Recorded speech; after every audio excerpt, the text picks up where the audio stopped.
Our politicians are incredibly good at dealing with secondary problems.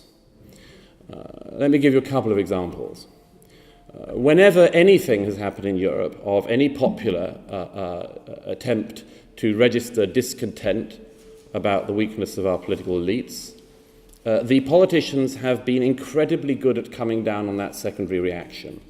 So in the UK, when somebody called Tommy Robinson started a movement called the English Defence League, I didn't agree with it, I didn't like what it did, but he started this, it was a movement, a street protest movement. When he started that, very soon afterwards, his own house was raided by police, his family's houses were raided by police, computers were taken away, and they managed to get him to prison on a mortgage fraud case. They sifted through everything in him, in his background, everything in his life, everything in his family's life. They found something, he went to prison. Mortgage fraud is bad, don't get me wrong. But it seemed rather obvious to some of us that the reason he was in prison was not because of the mortgage fraud, but because he was a problem and people, particularly our politicians, wanted that problem to go away. My point about this is, Tommy Robinson, the EDL, was a secondary symptom of a problem.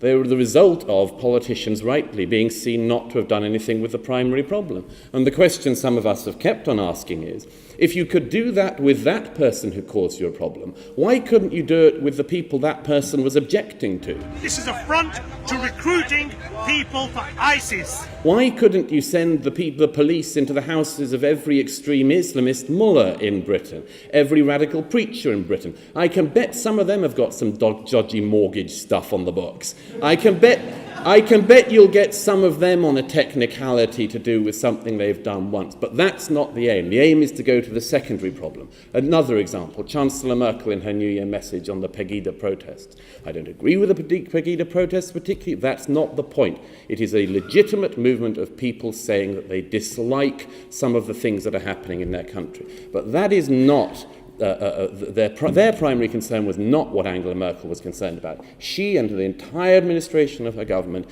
turns on the reaction to the problem. So in her New Year's message, she says that the Pegida protesters have coldness in their hearts. Sind Vorurteile, ist Kälte, ja sogar Hass in deren Herzen. Why does she not say the Islamists who the Pegida protesters are concerned about have the most incredible coldness in their hearts? That is our primary problem. We must be careful as Germans not to have too much coldness in our own hearts, but that is the problem. No, we have a political class that believes that you can solve these problems by dealing with the secondary symptoms. It is like going to a body racked with disease and solving a skin inflammation. This is a magnificent problem of our time, the inability to grapple with the primary problem. We've learned other things. We've learned, I would submit, in the last 10 years how incredibly slowly our societies crawl towards truths which should be self-evident. We have spent the last 10 years still going around the circumlocution of whether or not Islam is a religion of peace. They claim to do this in the name of Islam. That is nonsense. Islam is a religion of peace. We have had so many variations on this circumlocution now that I keep a small notebook that's pretty much filled with them. My favourite is the movement from this terrorist attack has nothing to do with Islam to it has nothing to do with Islam and Islam is in any case a religion of peace, to Barack Obama's best hit ever, which came last year after an American hostage was decapitated in Syria. And Barack Obama said, it not only doesn't have anything to do with Islam, it has less to do with Islam than any other religion. So, if somebody cuts off someone's head while shouting Allahu Akbar, the Buddhist should get it.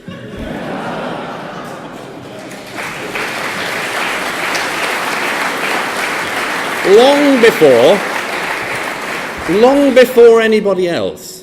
Long before. The Quakers should have it coming to them.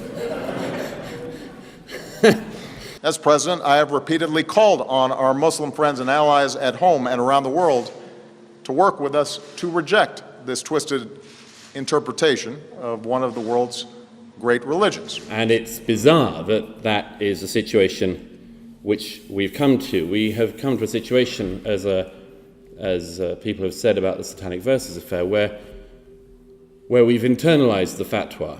accompanied everywhere by round-the-clock special protection, a way of life he would endure for nearly 10 years. What was it about this novel that pushed Rushdie's life to the edge and created an international crisis, the like of which has never been seen before or since? This is the extraordinary story of the Satanic Verses affair. As societies, we've internalized this, and this is one of the things which I think we've learned most clearly from the last 10 years. We've internalized the, absurd to use a phrase still, Mohammed cartoon crisis. But we have learned some things in the last 10 years, and I'll dwell on them for a moment. We've learned, in as clear a way as could possibly have been learned by anybody, that most of the press in free Western countries are cowards. Hardly any of the roughly 1.8 million people that came into the EU last year, hardly any of them would have qualified as refugees under the Geneva Convention. That's not true. They would. That's not true. I'm sorry. We talked about facts, and we talked about holding people to account. Yeah. That is not true. Yes, it is. If you are fleeing Syria, you are unquestionably a refugee. Well, you are a displaced person. No. We've learned that most of our artistic establishment are cowards and that most of our politicians are cowards. We've learned that industries...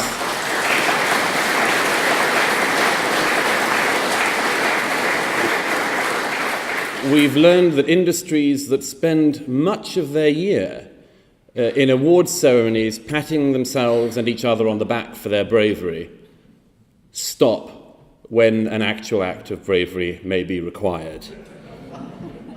We have watched as the entire liberal class of artists and writers and thinkers stop just at the point where bravery is needed. Digby Jones, if I read you the quote that he made in the original interview with me, Douglas Murray said, Eastern Europe doesn't have an Islamic terrorism problem because it doesn't have much Islam.